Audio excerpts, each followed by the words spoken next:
আর ওই হিন্দুস্তানের আধিপত্যবাদ আর নতুন জালেম বিএনপিকে রুখে দিতে হবে।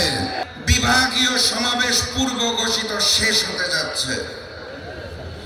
এই তথ্য শুনে নতুন করে জেগে ওঠা জালিমরা যদি মনে করে ৮ দলের কর্মসূচি শেষ, তাহলে তাদের জানাতে চাই আন্দোলন চলছে, আন্দোলন চলবে, নতুন কোন ফ্যাসিবাদকে কায়েম হতে দেওয়া হবে না। সংগ্রামী সাথী এবং বন্ধুগণ, আজকে ৬ ডিসেম্বর, আজকে থেকে ৩৫ বছর আগে আজকের এই দিনে ৬ ডিসেম্বরে বাংলাদেশের দ্বিতীয় স্বৈরাচার এরশাদের পতন হয়েছিল। আজ সেই ৬ ডিসেম্বর। দ্বিতীয় স্বৈরাচার বললাম কারণ প্রথম স্বৈরাচারের পতন হয়েছিল ১৯৭৫ সালের ১৫ই আগস্ট শেখ মুজিবুর রহমান। আর তৃতীয় স্বৈরাচারের পতনের ঘটনা তো আপনারা সবাই জানেন চোখের সামনে। ৫ই আগস্ট বাংলাদেশ ছেড়ে গণঅভ্যুত্থানের মুখে ভারতীয় হিন্দুস্তানের তিলকওয়ালি মুখ্যমন্ত্রী ফ্যাসিস্ট শেখ হাসিনা তার নিজের দেশ ভারতে পালিয়ে গেছে। আজ এই ৬ ডিসেম্বরে দাঁড়িয়ে আমি আপনাদের স্মরণ করিয়ে দিতে চাই, আজ থেকে ৩৩ বছর আগে মিথ্যা বয়ান সৃষ্টি করে উগ্রপন্থীরা আজকের এই দিনেই আমাদের প্রাণের বাবরি মসজিদকে ভেঙে ফেলেছিল হিন্দুস্তানে। সেই হিন্দুস্তানের কথা বলছি, যারা আমার দেশের সীমান্তে হত্যা চালায়, যারা ৫৪টি অভিন্ন নদীর পানির ন্যায্য হিস্সা দেয় না, যারা ভূমি দখল করে, যারা আমার দেশের পিলখানায় গণহত্যা চালিয়েছিল,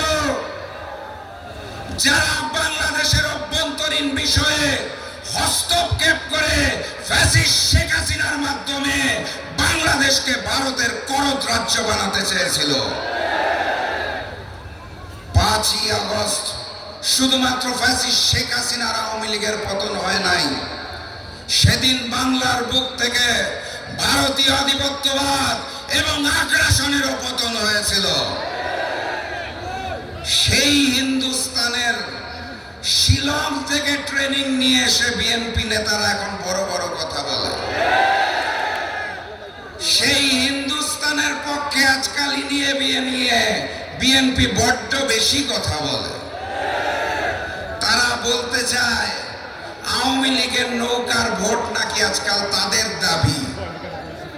বিএনপি বলতে চায় তারা শরিয়া আইনে বিশ্বাস করে না।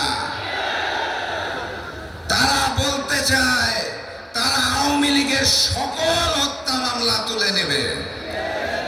বাংলাদেশের জনগণের বুঝতে বাকি নাই, ওই হিন্দুস্তানের বন্ধু আওয়ামী লীগের জায়গা এখন বিএনপি নিয়েছে। হিন্দুস্তানের নতুন বন্ধুর নাম বিএনপি। বাংলার জনগণ যেভাবে হিন্দুস্তানের বন্ধু আওয়ামী লীগকে বিতাড়িত করেছিল, একইভাবে আগামী নির্বাচনে বিএনপিকেও বিতাড়িত করবে ইনশাআল্লাহ। সংগ্রামী সাথী এবং বন্ধুগণ, আমি আপনাদের স্পষ্ট ভাষায় জানিয়ে দিতে চাই, গণভোটে হাকে জয়যুক্ত করতে হবে। আমি আপনাদের স্পষ্ট ভাষায় জানিয়ে দিতে চাই, ৮ দলের যেই প্রার্থী আপনাদের অঞ্চলে যেই প্রতীক নিয়ে আসবে, সেই প্রতীকের জন্য একত্রিত হয়ে কাজ করতে হবে। সেদিন আপনাদের ওখানে দাড়িপাল্লা হাত পাকার সাথে রিক্সা থাকবে, দেওয়াল ঘড়ি থাকবে, বটগাছ থাকবে, চশমা থাকবে, ফুলকপিও থাকবে। ৮ দলের প্রার্থী যেই প্রতীকে আসবে তাকেই জয়যুক্ত করতে হবে।